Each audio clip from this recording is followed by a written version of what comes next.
I'm Vivian Castellano. I'm 44 years old, and I command an Air Force wing whose work I have never once been allowed to describe to my own family. For 20 years, I sent money home, flew in for the funerals, and stayed silent about a career I was proud of, while the people I loved decided I was just the daughter with some desk job out in Washington. But the night I brought my mother and my brother to a gala where I was the guest of honor, a colonel took one look at me and ordered me detained, and my own family looked away. Have you ever been dismissed by the people you gave everything to, by the ones who were supposed to believe in you first? If so, tell me your story in the comments. You are not alone. Before I get into what happened, let me know where you're tuning in from. And if you've ever had to stand up for yourself after being underestimated, hit that like button and subscribe. My mother had been in the car for 9 minutes, and in that time she had corrected the way I took the on-ramp, the cut of the dress I had chosen, and the fact that we were going to arrive early. Theo sat in the back seat with his phone 2 inches from his face, agreeing with all of it by saying nothing at all. You always have to make everything into a production, Vivian, she said. Nobody shows up early. You walk in early and you look desperate. I kept both hands on the wheel and watched the base come up on the right, the long fence line, the flag lit from underneath, the gate where a young airman would check the names against a list and find mine on it. I did not tell her that. I had learned a long time ago that the things I could have said in my own defense were the exact things I was not allowed to say out loud. To understand the car ride, you have to understand the house I grew up in. A narrow 2-story on the east side of Youngstown, Ohio, with a furnace that knocked all winter and a kitchen that was the center of the known world. My father, Raymond, worked the mills until the mills closed, and then he worked for the union that tried to keep the men who worked the mills from drowning. He believed in his bones that a family was a thing you could touch. You ate dinner together. You stayed close. You did not go far. And if you went far, you came back often. And you came back grateful. My mother believed the same thing, but where my father held it loosely, the way you hold a tool you trust, my mother held it like a railing on a staircase in the dark. Love, to her, was measured in attendance. Who came to the birthday? Who missed the holiday? Who called on a Sunday and who let it go to the machine? She kept a ledger no one could see, and I spent the first 18 years of my life trying not to end up on the wrong side of it. I was a strange kid for that house. I liked maps.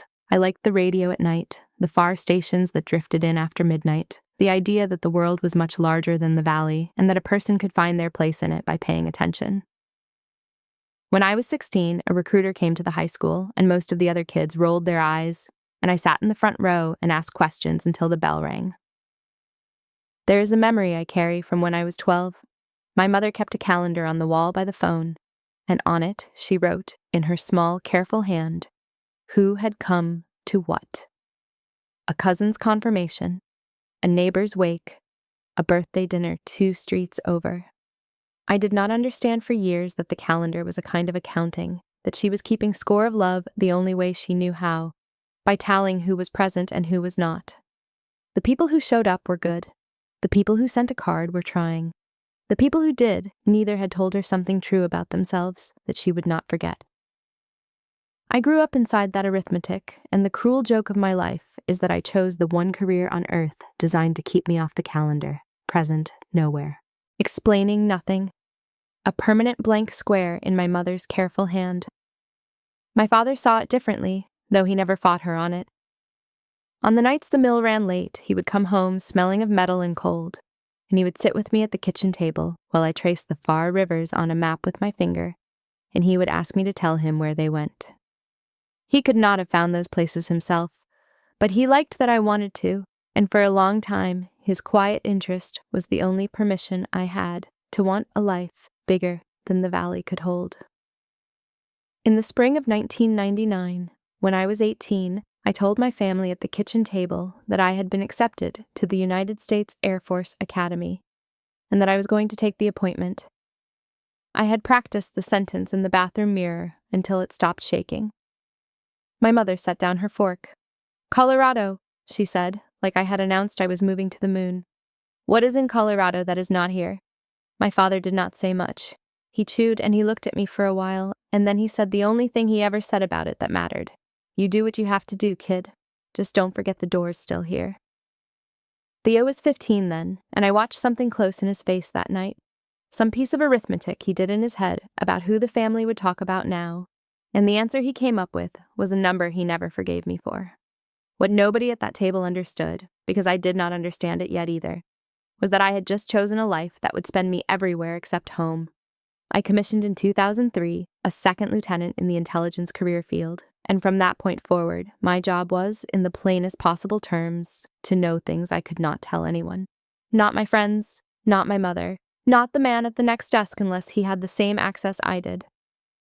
So I sent money instead of explanations. When Theo's first business folded, I wired him what he asked for and did not ask what happened to it.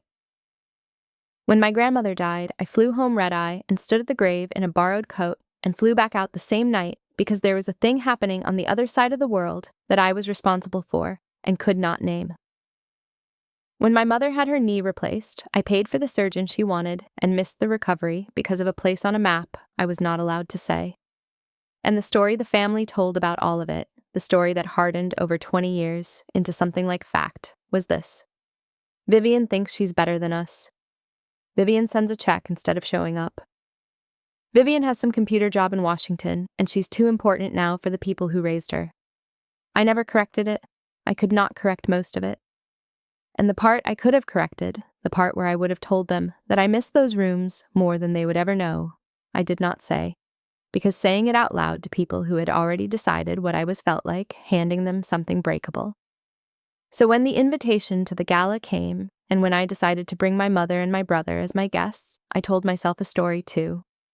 I told myself that the room would say what I never could, that they would walk in and see, finally, in a way that did not require me to break a single rule, exactly who their daughter and their sister had become.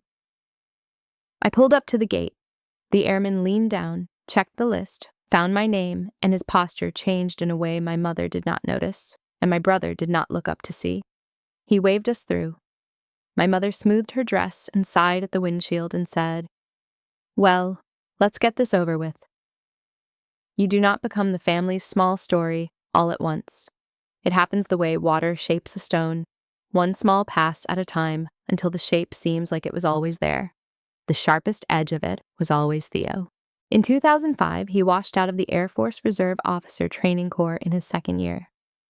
I was overseas when it happened, and I got the news in a letter that reached me 3 weeks late, my mother's handwriting, the words arranged carefully to make it sound like the program had failed Theo, rather than the other way around. By the time I came home that next summer, the family had settled on a version everyone could live with. The military was rigid. The military did not understand a free spirit. The military was not really for serious people anyway. I understood why they needed that version. What I did not understand for a long time was that the version had a cost, and that the cost was me. Because if the military was not for serious people, then the daughter who had built her entire life inside it could not be doing anything that mattered.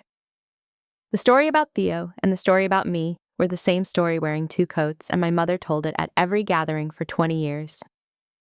"This is my daughter Vivian," she would say to a cousin, to a neighbor, to the new husband of somebody's niece. "She does computer work for the government out in Washington." And then she would change the subject because there was nothing else she felt she could say, and because the small version was easier to hold than the large one she was not allowed to know. I want to be fair to her. She was not lying. She genuinely did not know what I did, and I genuinely could not tell her. But there is a difference between a fact you keep and a fact you shrink, and somewhere over the years she stopped keeping my career and started shrinking it. And I felt the difference every single time. The way you feel a draft from a window you cannot find. The hardest one was the last Good Christmas in 2022. My father was already sick by then, though we were all still pretending the word for it was tired. On the second night I was home, he found me in the kitchen after everyone else had gone up. And he sat down across from me with his coffee, and for a moment he looked like he was going to say something he had been carrying for a long time. "They give you any kind of medal for what you do out there?" he asked. "Sometimes," I said. "What for?" And I sat there, 41 years old, a colonel, and I could not answer my dying father's only real question about my life. Because the answer was classified, and he did not have the clearance, and there was no version of it I was permitted to say at his kitchen table. "I can't really get into it, Dad," I said. He nodded slowly, and he drank his coffee, and the nod was not angry. That was the part that broke me. The nod was just a man filing away one more piece of evidence that his daughter had gone somewhere he could not follow. "Okay, kid," he said. Okay. He died the following spring in 2023. I was 3 time zones away, inside a building with no windows, on a day I am not allowed to describe, when the message came through that he was gone. I made it home for the funeral. I did not make it home for the end. Theo handled most of the estate, and he made sure I knew it. Must be nice, he said on the phone, a week after. Flying in for the easy parts and flying out before anything's hard. He said it the way he said most things to me, half a joke so that if I objected, he could tell me I was too sensitive. There was a particular Thanksgiving, I think it was 2016, that I have never been able to put down. I had flown in from an assignment I could not name, on no sleep, and I had brought gifts for everyone. And I sat at the table while my mother told the new neighbors that I did computer work for the government. One of the neighbors, a kind older man who had served in Vietnam, asked me a gentle question about whether I had ever been overseas. Before I could answer, Theo laughed and said that I had never been further than the airport lounge. The table laughed with him. I had been in 4 countries that year that I was not allowed to list. I smiled and passed the potatoes. That was the whole shape of it, every year, in miniature. A room deciding who I was, out loud, while I sat there forbidden from telling them otherwise. I used to lie awake on those visits and run the math of it. If I could just say one sentence, one true sentence, the whole picture would rearrange itself in their minds. But the sentence was classified, and the silence was not, and so the silence won every time. I told myself that keeping it was a discipline. The truth is closer to this. I had gotten so good at being unseen that I no longer knew how to ask to be seen, even by the people who were supposed to know me without asking.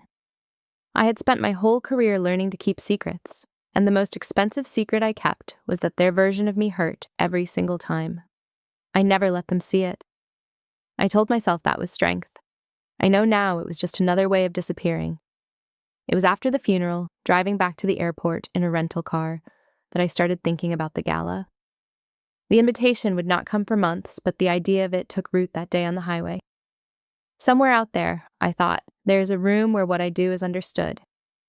And someday I am going to bring them into that room, and they are going to see it, and I will not have to say a word. I should have known better. I had spent 20 years learning that people see what they have already decided to see. But hope is not a rational thing. Hope is the part of you that keeps setting the table for guests who never come, because the alternative is admitting they are not coming, and that is a harder dinner to sit through alone.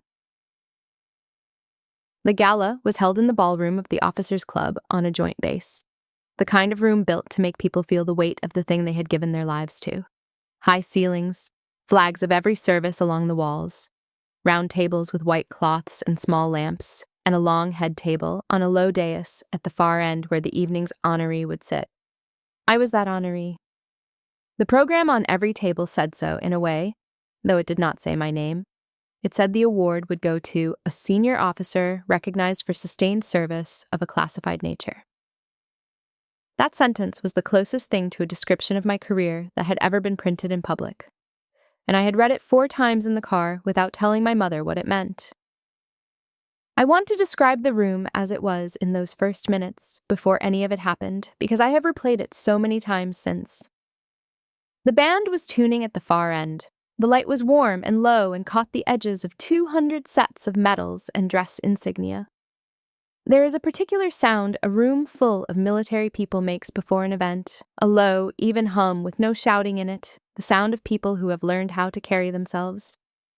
I love that sound. I have given my life to the thing that makes that sound possible.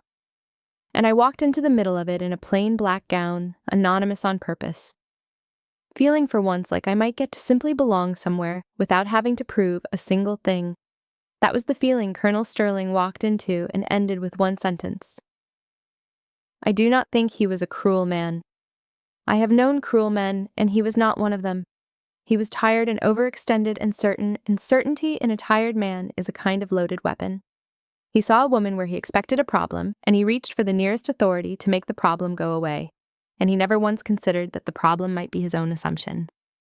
I came in early on purpose, in a plain black gown with no insignia, nothing on me to explain who I was, because I wanted 10 quiet minutes to check my seating and study myself before the room filled.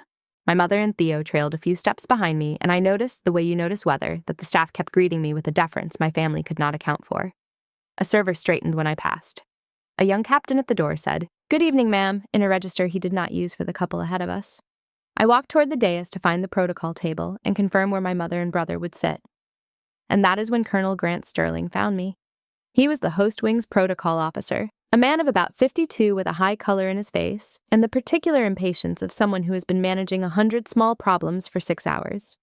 He saw a woman in a plain gown, no insignia, walking toward the restricted area near the head table. And he did the math that men like him do. And he got it wrong. "Ma'am," he said, stepping in front of me, "this area is restricted. You can't just wander up here." "I'm checking my seating," I said. "Guests don't seat themselves at the dais." He said the word, guests, the way you would say a word you had decided was a polite cover for something worse. He looked past me at my mother and brother, and whatever he saw there confirmed his theory.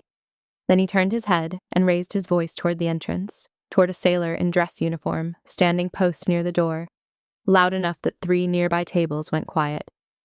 "Detain her," he said. "She walked in off the street. She doesn't belong up here." I have been in rooms where men were deciding whether other people would live. I have kept my voice level on nights that I will carry to my grave. So I was not afraid, standing there in that ballroom. But there is a specific cold that has nothing to do with fear, and I felt it then, and it did not come from the colonel. It came from behind me. Because when Colonel Sterling said the word, "detain," I heard my mother make a small sound, and I turned just enough to see her. And she was not looking at him, and she was not looking at me. She was looking at the carpet. And Theo had taken a step back, an actual physical step, the kind you take to put distance between yourself and a person you do not want to be associated with.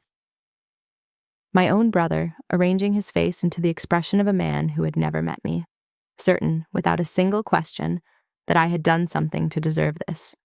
That was the betrayal, not the colonel. The colonel was a stranger with a bad night and worse judgment.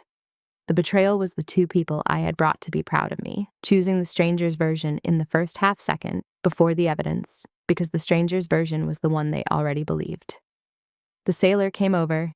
He was young, a Navy Master-at-Arms First Class, and his name tape read, Salas. He was not rough. He was procedure-made flesh. "Ma'am," he said, "I'm going to need to see some identification." "Of course," I said. My voice came out quiet and steady, and I was almost surprised by it. "Verify me." I took my military identification out of the small clutch I was carrying and handed it to him. He stepped to the event verification terminal set up on a stand near the dais. A laptop and a card reader the protocol office used to clear access to the head table. He scanned the card. I watched his face. I have spent my whole life reading faces in the half second before they decide what to do. And I watched MA1 Salas read the screen, and I watched the screen change him. The line on the display would have shown my rank. It would have shown the honorary flag. And beneath both, it would have shown a clearance notation that does not appear on the card of anyone who wandered in off the street. He read it once. Then he read it again, slower, the way you reread a sentence that has rearranged the floor under you. And then Master-at-Arms First Class. Dominic Salas came to attention so sharply that the colonel beside me flinched, and he turned to face the room, and he called out in a voice trained to carry across a flight deck.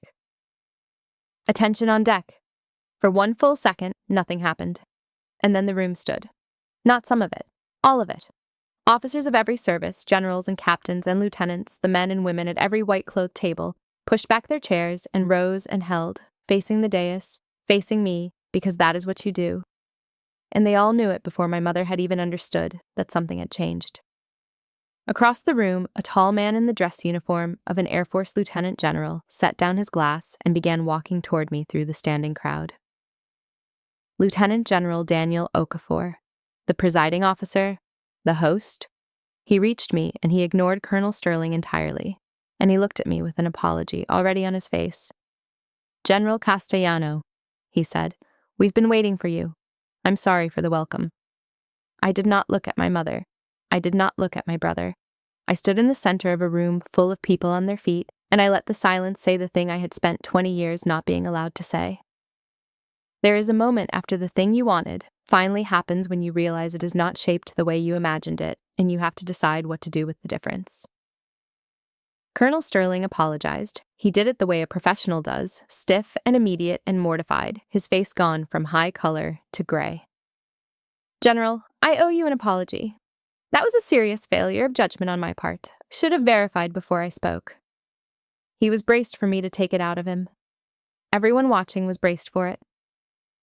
A general had been told to be detained by a colonel in front of 200 officers, and the script of that moment, the one everyone expected, was the part where the general makes the colonel disappear. I did not follow the script. You ran security on a night with 200 guests and a no-name honoree, I said. Your instinct to challenge an unverified person near the dais was correct. Your execution was loud and your assumption was lazy, and I think you already know that better than I could tell you. Let's both have a better evening, Colonel. He blinked. It was not the mercy that surprised him. It was that I had no interest in the performance. I had spent my whole life around people who needed the moment to be big, and I had stopped being one of them somewhere over the years without noticing. General Okafor walked me to the head table himself and seated me at his right hand. Someone found chairs for my mother and Theo 2 tables back, and from where I sat I could see them trying to understand what had just happened to their understanding of the world. A retired admiral's wife leaned across to my mother with a warm smile and said, "You must be so proud. It is such an honor to meet the general's mother." And my mother, who had a polished answer for every social situation she had ever encountered, opened her mouth and found that she had nothing at all to say. I should have felt triumphant. I have turned that night over many times, and I keep arriving at the same strange place. What I felt was grief. Not for the colonel, and not even, in that hour, for myself. I felt grief for the 20 years it had taken, and for the fact that it had taken a stranger with a card reader to make my own family believe me, and for the version of all of us that might have existed if any of them had ever once just asked. I got back to the hotel a little after midnight, still in the gown, and I sat on the edge of the bed and called Priya. Lieutenant Colonel Priya Anand had been my deputy for 3 years and the closest thing I had to a person who knew the whole shape of my life. She answered on the second ring, because she always answered, and I told her what had happened, the colonel and the detain and my brother's step backward, all of it. She was quiet for a moment. Then she said, 20 years, and they needed a man with a card reader to believe you. That is not on you, ma'am. You know that, right? I know it, I said.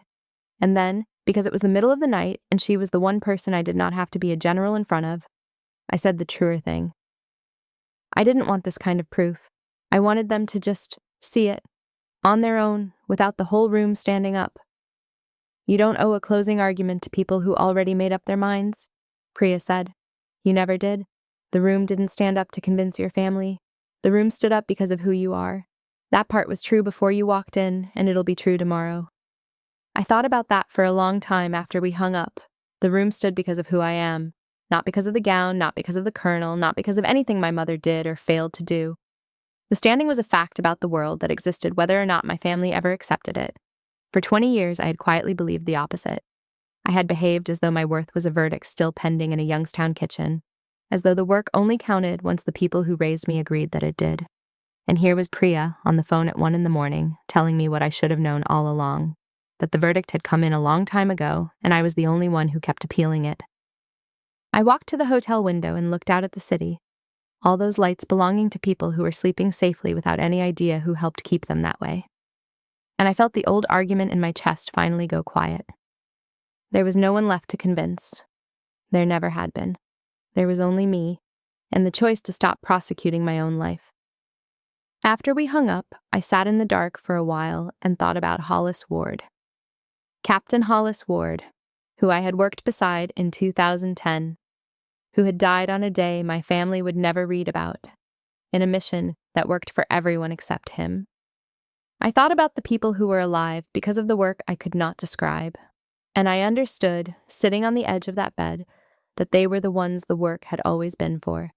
Not my mother, not my brother, not the colonel, and not even me. The work had never been the thing I had to justify. The justifying was the thing, and I had been doing it, in my own head, at every family table for 20 years, without anyone forcing me to. I had been the prosecutor and the defendant in a trial nobody else even knew was happening. I kept waiting that night to feel vindicated. What I felt instead was tired, and underneath the tired was something I did not have a name for yet, something that had been waiting a very long time to set itself down. I lay back on the hotel bed in a $400 gown I would probably never wear again, and I made a decision before I fell asleep. The first clean decision I had made about my family in years. I was done auditioning for them. I did not know yet what that would look like in daylight, but I knew the audition was over. My mother tried to fix it over breakfast the next morning, which is to say she tried to make it disappear. We met at a diner near the hotel, the three of us, and she had clearly spent the night assembling the events into something she could carry. "Well," she said brightly, stirring her coffee, "that was quite the mix-up at the party, wasn't it? That poor man getting so flustered. We'll laugh about it someday." I had heard her do this my entire life. She had a gift for sanding the edges off of anything until it fit in the small, smooth box where she kept the family's official history. And for the first time, I did not let her. "It wasn't a mix-up, Mom," I said. I said it gently, because I was not angry, and gentleness was the only way I knew to keep it from becoming a fight. "A man made a wrong assumption, and that happens. But that is not the part I have been thinking about. The part I have been thinking about is that when he said to detain me, you looked at the floor." And Theo stepped back. "Neither of you asked a single question. You just believed it." The brightness went out of her face. "That is not fair. We were embarrassed. We didn't know what was happening." "I know," I said. "That's exactly it. You didn't know what was happening, and your first thought was that I had caused it. That's the part I can't keep pretending is a funny story." Theo put down his fork. I could see it building in him, the thing that had been building for 20 years. "You know what your problem is," he said. "You think a room full of people standing up makes you better than us. You've always thought that. The academy, the medals you can't talk about, the whole mysterious act. You love it. You love that we can't keep up." There it was, finally said out loud at a diner table over eggs. The washout, the comparison. 2 decades of a younger brother needing my life to be fake so that his own would not feel like a verdict. "No," I said. "I don't think the room standing up makes me better than you. It makes me exactly what I always was. You just finally had to look at it. That's not the same thing, Theo. It was never the same thing." He didn't have an answer for that, so he reached for the older weapons. "Dad would be embarrassed by you," he said, making a scene like that. A year before, that sentence would have gone into me like a blade and stayed there for weeks. That morning it landed and did not stick, and I noticed it not sticking, and the noticing was its own small revelation. "Dad asked me at his last Christmas what they gave me medals for," I said quietly. "And I couldn't tell him because I'm not allowed to. That's the only thing about all of this that I'm actually sad about. Not the Colonel, not last night, that. So no, I don't think Dad would be embarrassed. I think Dad spent his whole life wishing somebody would tell him what I really did, and nobody ever could, and that's a different kind of sad than the one you're trying to sell me." I told them both, before we left the diner, the thing I had decided in the hotel the night before. That I loved them and would keep showing up. That I would come home for the things that mattered. But that I was finished funding Theo's next idea on demand, and I was finished being introduced as the daughter who does computer work, and I was finished apologizing, in 100 small ways, for a life I was proud of. My mother called it cold. "You've changed," she said. "You used to be so generous." Generous. That was the word she chose, and it was a clever one, because for most of my life, I had let generosity be the only acceptable shape for my love. Money was a thing I was allowed to give. Presents I could not give. Explanations I could not give.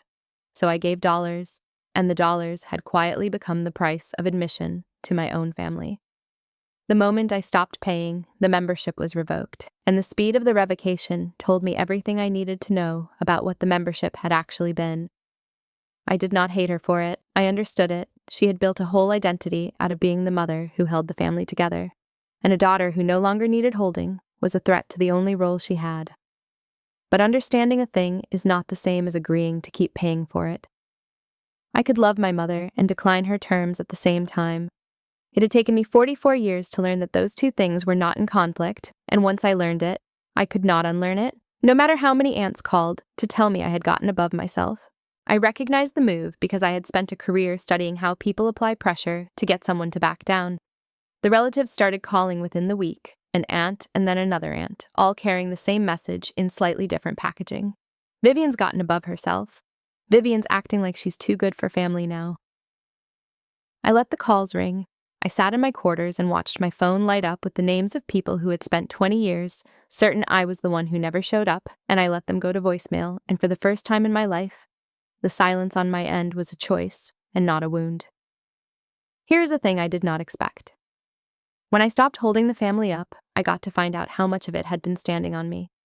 Theo had a new venture by the late summer, a partnership in a logistics company that needed a cash injection to make it through a slow quarter, and the assumption, unspoken and total, was that I would provide it the way I always had. He did not ask directly. He never asked directly. He told my mother, who told me, in a tone that made the request sound like a weather report. Theo's company is having a hard stretch. He's under so much pressure, I called him. I'm not going to put money into the company, I said. But if you want to talk through the actual numbers with me, I'm good with numbers, and I'll help you figure out what's real and what isn't, that I can do. He was furious. He hung up. And then, because there was no rescue coming, he had to do the thing he had never once had to do in 20 years. He had to make hard choices with his own two hands. He cut the partner who was bleeding the business. He renegotiated a lease. He kept it alive, barely, on his own. And somewhere in there he learned something that no check from me had ever been able to teach him. Meanwhile, the story of the Gala moved through the family in a version my mother could not control, and that was new. An aunt who had been on the phone tree the week after, telling me I had gotten above myself, called me again in October. This time she was quiet, almost shy. I talked to somebody who was there that night, she said. I didn't know, Vivian. None of us knew. We just always assumed, because that's what your mother. Well, I'm sorry. I think we owe you an apology that's about 20 years late. I thanked her, and I meant it, and I did not make her grovel either, because I had learned that the apology was for her as much as for me, and that the gracious thing and the honest thing did not have to be enemies. My mother felt the ground move under her. The narrative she had maintained for 2 decades, the martyred mother of the daughter who left, had depended on an audience that took her word for it, and the audience was quietly checking her word now. I heard later, from a cousin, that she had stopped telling the Gala story at all, because every time she started it, someone in the room knew a different version. The scene I keep coming back to is one I was not even present for. My cousin described it to me. My mother, alone in the Youngstown kitchen on a gray afternoon, had taken down from a drawer the one photograph she had of me in uniform, a picture I had mailed her years before that she had never framed. She sat at the table with it. She did not call anyone. She just looked at it for a long time, at the insignia she had never bothered to learn, at the face of the daughter she had spent so many years making smaller, so that she could keep her close. I cannot tell you what she felt. I can only tell you that the photograph, which had lived in a drawer for years, was on the refrigerator the next time I came home. That refrigerator photograph did more work than any speech I could have given. My mother was not a woman who explained herself, and she never once said to me in those months that she had been wrong. But she moved the picture from the drawer to the door, where every person who entered her kitchen would see it, and for a woman who had spent 20 years telling a small story about me, putting the large one on the refrigerator was the loudest apology she was capable of making. I thought a great deal that autumn about how rarely people change all at once, and how often we miss the small changes because we are waiting for the big one. I had spent years waiting for my family to deliver some dramatic reckoning, a tearful admission, a scene. What I got instead was a check returned, a photograph moved, a phone call that began with a real question. None of it would have made a movie. All of it was real, and the real thing, I was learning, almost never looks like the thing you rehearsed. Back at the wing, the people who worked for me noticed a change in me before I did. Priya said it first, on a Tuesday, walking out of a briefing. You seem lighter, ma'am. I don't know how else to say it. You used to come in carrying something. The last couple months you don't. She was right. For 20 years, I had carried my family's verdict into the most secure rooms in the country, through every door, past every guard, into spaces where nothing was supposed to follow you. I had sat in briefings that would decide the safety of thousands and felt, underneath the focus, the low, constant hum of a question that had nothing to do with the mission, the question of whether the people back home would ever think any of it counted. It is a strange thing to admit that a grown woman responsible for so much could be quietly governed by a childhood verdict, but the heart does not check your rank before it aches. What changed was not that the verdict was overturned. It was that I finally stopped carrying the courtroom with me everywhere I went. The room in Youngstown could keep arguing if it wanted to. I had simply stopped attending. The verdict had followed me everywhere. And somewhere after that night, without my deciding it on purpose, I had stopped bringing it to work. I had spent so long holding them up that I never noticed they had been standing on me to do it. When I finally set them down, I did not fall. I just weighed less. None of this turned into a movie ending, where the family weeps and embraces and the music swells. Real repair is slower than that, and quieter, and it does not happen because one person decides it should. It happens because someone does the work, and someone else lets them. My mother made the first real move in the early winter.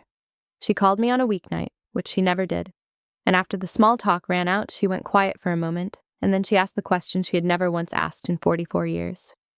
"What is it that you actually do, Vivian? The parts you're allowed to say? I'd like to know. I should have asked you a long time ago." I sat down at my kitchen table. I told her the shape of it, the unclassified shape, the parts that live in the daylight. I told her I command a wing, that I am responsible for hundreds of people, that the work is about understanding things before they happen so that other people get to come home. I did not give her secrets. I gave her the outline, which was more than I had ever been able to give my father, and she listened to all of it without once turning it into a story about herself. "That sounds like a lot to carry," she said when I finished. "It is," I said. "It was heavier when nobody at home thought it was real." There was a long pause on the line. "I made it that way," she said. "Didn't I? I made it lighter for me by making it smaller for you." I had waited 20 years to hear her say a version of that sentence, and now that it was here, I did not feel the need to make her bleed for it. "Yes," I said, "but you're asking now. That counts." I set the terms, because new ground needs new rules, or it just becomes the old ground again. No more introductions as the daughter who does computer work. No more guilt as a tool to move me. No more pretending the small story is the true one. She agreed, and to my surprise, she meant it more than she expected to, and I could hear in her voice that she was a little frightened of the size of the things she had spent so long avoiding. Theo took longer, and his step was smaller, and that was all right. A few weeks after my mother's call, an envelope arrived from him. Inside was a check for a sum I recognized, money I had wired him 11 years before for a business that no longer existed. Money I had written off the day I sent it. There was a note, 3 lines in his blocky handwriting. "Paying this back. Should have a long time ago. The company made it through. I did that part myself." It was not an apology. It was as close to one as Theo could come, and I decided to accept it as exactly what it was, no smaller and no larger. I did not frame the check. I did frame the note. I hung it in my office, where I would see it every morning, not because Theo had become a different man overnight, but because the note was proof that a person could take one honest step, even when the whole rest of him was still afraid. He and I are not close, even now. We may never be the kind of siblings who call each other on slow afternoons. But there is a difference between a brother who needs your life to be fake and a brother who has admitted in 3 blocky lines that it was not. And that difference is enough to build something smaller and truer on. What struck me most was how little I needed from him in the end. For 20 years I had carried a quiet hope that Theo would one day stand up at some gathering and tell the room he had been wrong about me.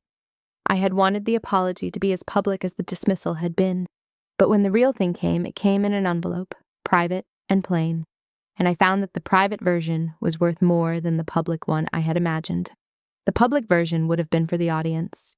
The envelope was just for me. And then a thing happened that I had never engineered in 20 years of trying. My mother asked to come to Washington. Not for a funeral, not for a surgery, not for a crisis that required my checkbook. She wanted to see where I worked, as much of it as she was allowed to see, which was the gate and the sign and the flag and her daughter in uniform standing in front of all 3. She wanted to come to my ground for once instead of summoning me to hers. I told her she could. I also told her it would be the true story now, or none at all. She said she understood. For the first time in my adult life, the gravity between us had shifted, and I was no longer the one being pulled home against my own orbit.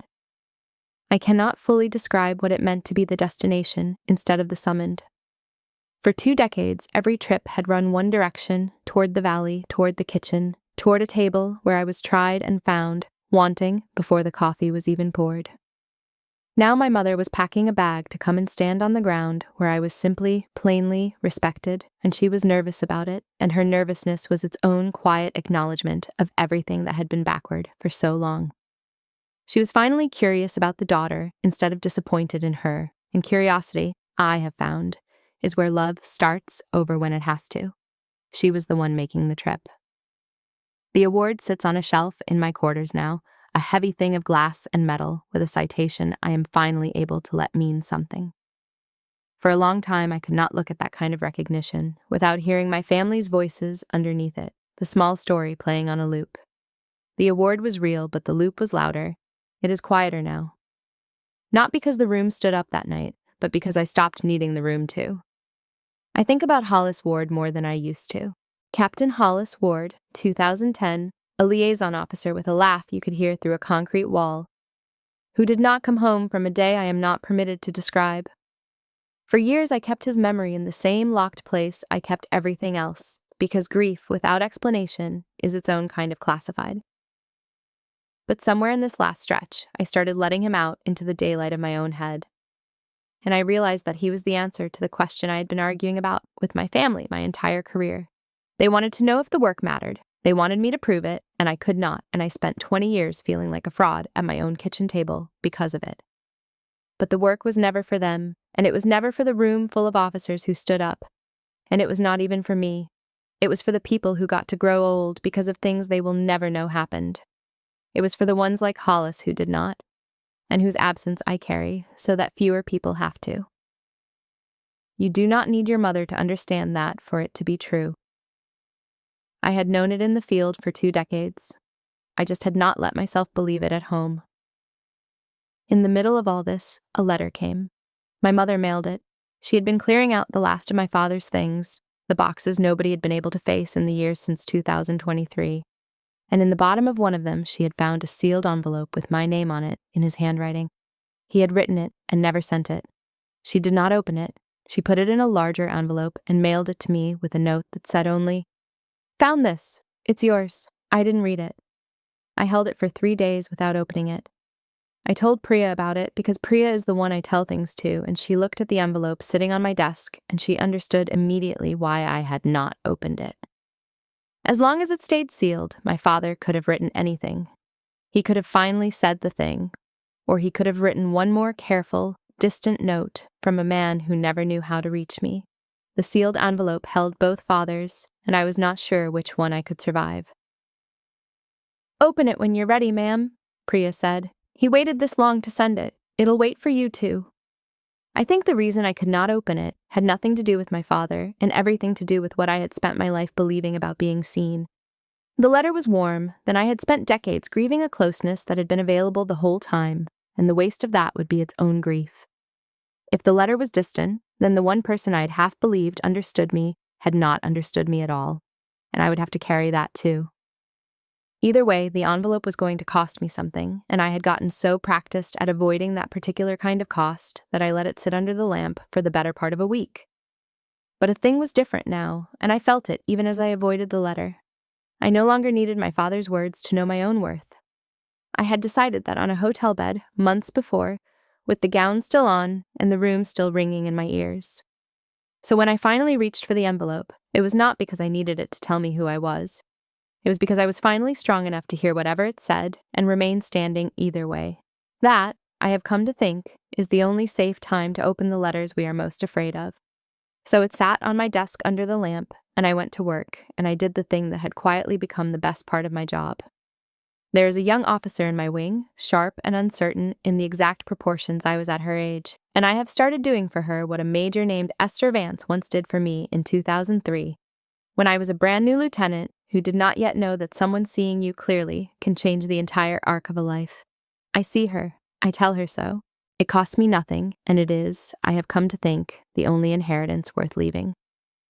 At the end of those days, I would come home to the lamp and the letter, and I would put my hand on the envelope, and I would not open it. Not yet. I was waiting to be ready, and I was beginning to understand that ready was not a feeling that would arrive on its own. At some point, I was going to have to choose it.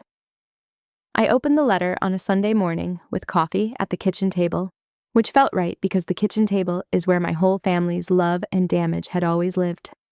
His handwriting was worse than I remembered, the hand of a man whose body was already failing when he wrote it.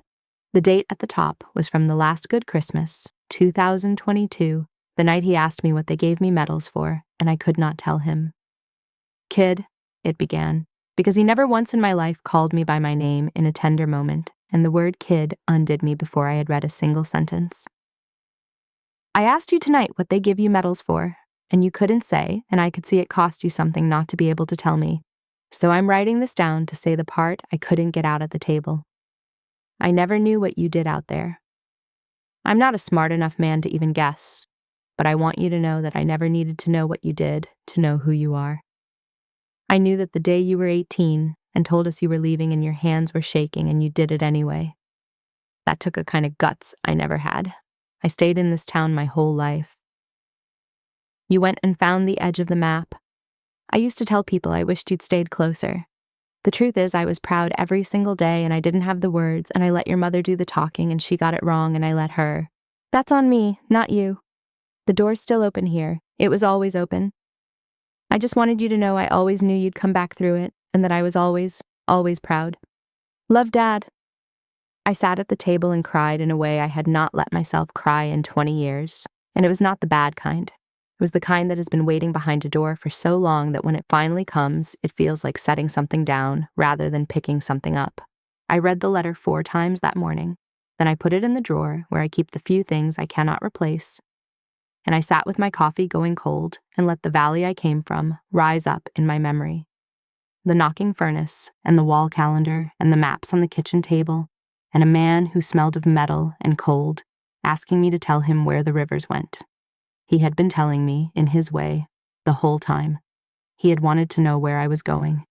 He had been proud of the going. I had just been too busy defending the journey to notice that one person at the table had always been quietly rooting for me to make it. I called my mother that afternoon and told her I had opened it and that he had been proud, and I read her the last line. She was quiet for a long moment on the other end of the line, and then she said simply that he had been proud, and so had she, that she had just talked louder than the pride and let the wrong thing carry. It was the closest she had ever come, and I let it be enough, because I had learned that waiting for the perfect apology is just another way of staying in the fight. He had known, the one person whose verdict I had spent my life dreading had handed down, in the bottom of a box, a verdict of pride he simply never found the words to say in time. And the strange grace of it was that I no longer needed the letter to believe it. I had already decided, somewhere along the way, that my worth was not waiting on anyone's permission. The letter did not give me that. It only confirmed that my father had gotten there before me, quietly, and had been waiting in the dark of an unsent envelope for me to catch up. My mother came to Washington that spring. She stood at the gate of my wing in her good coat, and she looked at the sign and the flag and at me in my uniform with a brigadier general's star on it, and she did not say anything small. She met Priya. She asked to hear the story of the Gala from someone who had been there, and she listened to it as a story about her daughter instead of a story about her own embarrassment, and at the end of it, her eyes were wet, and she reached over and put her hand on my arm. I spent your whole life telling people the wrong story about you, she said. I'd like to learn the right one, if you'll let me. You can, I told her. It'll be the true one, or none at all. The true one, she said. I'm ready for the true one. These days, my life feels open in a way it did not for 20 years. I am lighter at work, more present with my people, no longer rehearsing my own defense in the back of my mind while I do the job in front of me. I come home through a door my father swore was always open, and I find, to my surprise, that it is. So let me say this to you, whoever you are, however you found your way to this story. If you have spent years making yourself small so that the people you love could feel tall, I want you to hear me. The room will stand for you, or it will not. You cannot control that, and you will go broke trying. The best revenge was never the whole room rising to its feet that night. The best revenge was the morning I stopped needing it to. Stand for yourself first. The rest of the room will sort itself out, and either way, you will already be on your feet. Thank you for staying with me all the way to the end of this one. I spent so many years believing the work only counted if the people back home agreed that it did. And it took a room full of strangers standing up to finally teach me that it had been true the whole time. So let me ask you something. Have you ever kept a part of your life quiet because you knew the people closest to you would not understand it? Did you ever have a parent who could not say they were proud until it was almost too late? Or a sibling who needed your story to be small so theirs could feel bigger? I would love to read about it in the comments. And if this story meant something to you, take a second to subscribe because there is a whole community here of people who know exactly what it feels like to finally stop asking permission to be proud of themselves.